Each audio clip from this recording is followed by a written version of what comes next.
Magandang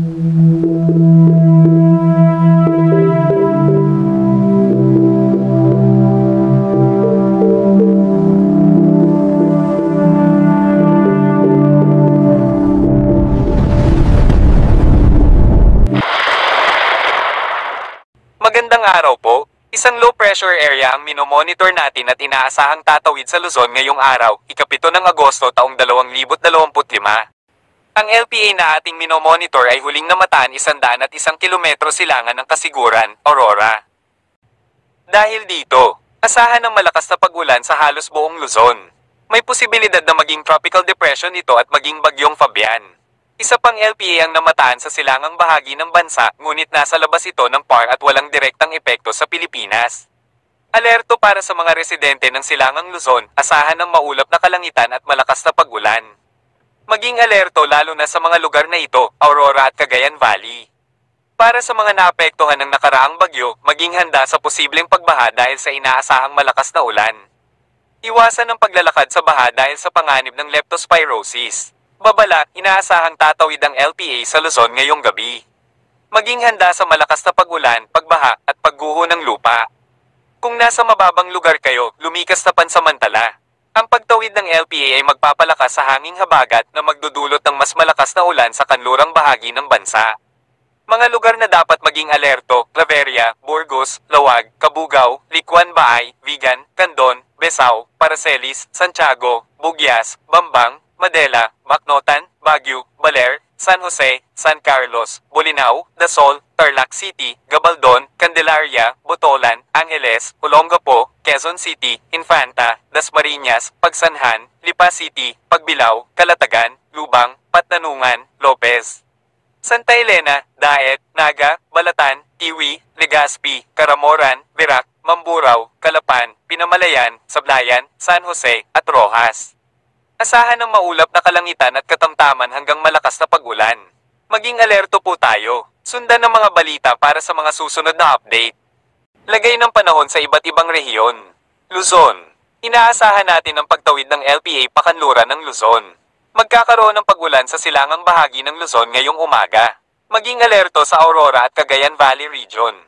Sa pagtawid ng LPA sa mga susunod na oras, halos buong Luzon ay makakaranas ng maulap na papawirin at malalakas na pag-ulan na maaaring magdulot ng pagbaha sa mga mababang lugar at pagguho ng lupa sa kabundukan.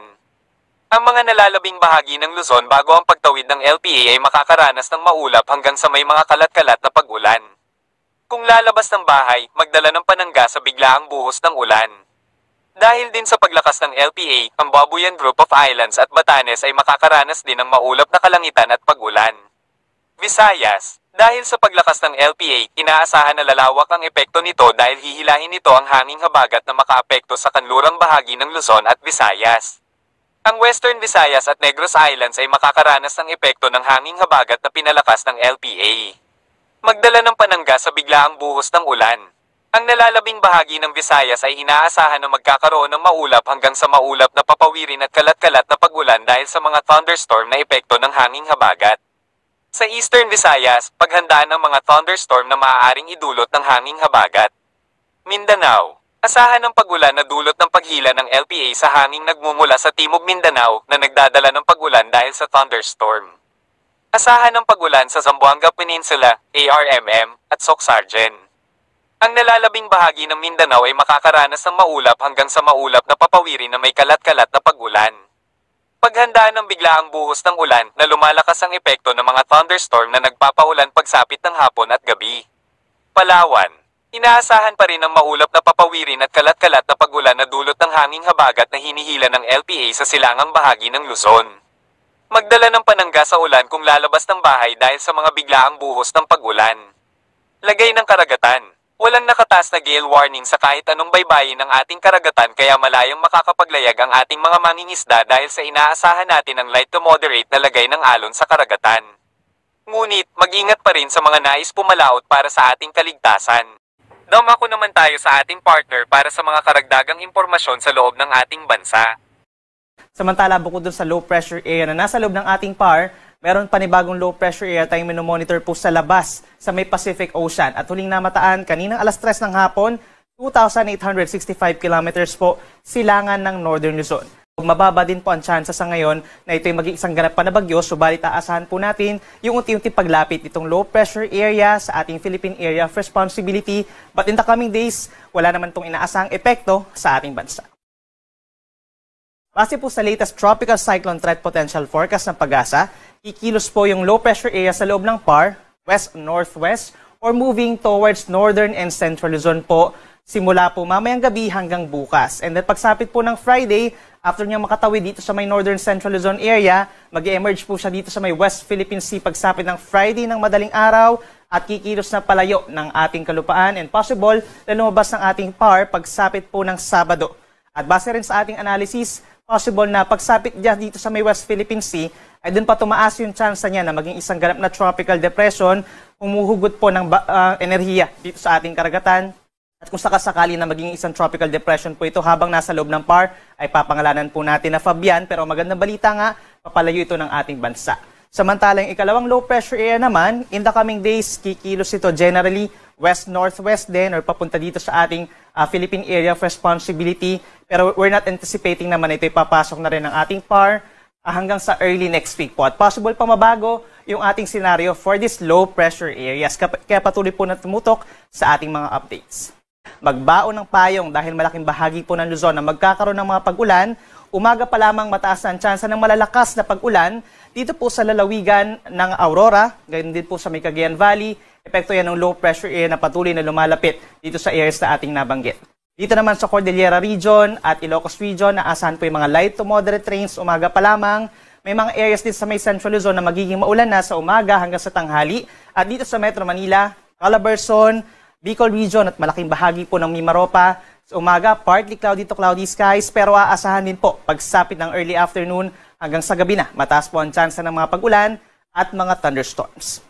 Temperatura natin sa Metro Manila, Tuguegarao and Legazpi bukas hanggang 31 degrees Celsius habang presko pa rin po sa Baguio 17 to 24 degrees ang range of temperature.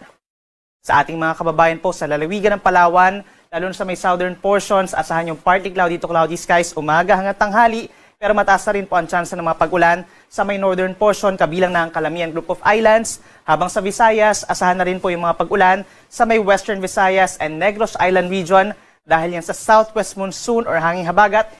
Dito naman sa natitirang bahagi pa ng Visayas, itong central portion and eastern parts of Visayas, partly cloudy to cloudy skies, may mga tsansa na rin po ng mga pag-ulan bago magtanghali. And then pagsapit ng hapon hanggang sa gabi, mas dumadalas po yung mga pag-ulan. Kaya make sure din na meron daladalang payong at lagi tumutok sa ating mga advisories or even heavy rainfall warnings. Sa ating mga kababayan po sa Puerto Princesa at malaking bahagi ng Visayas, posible hanggang 32 degrees Celsius na maximum temperature.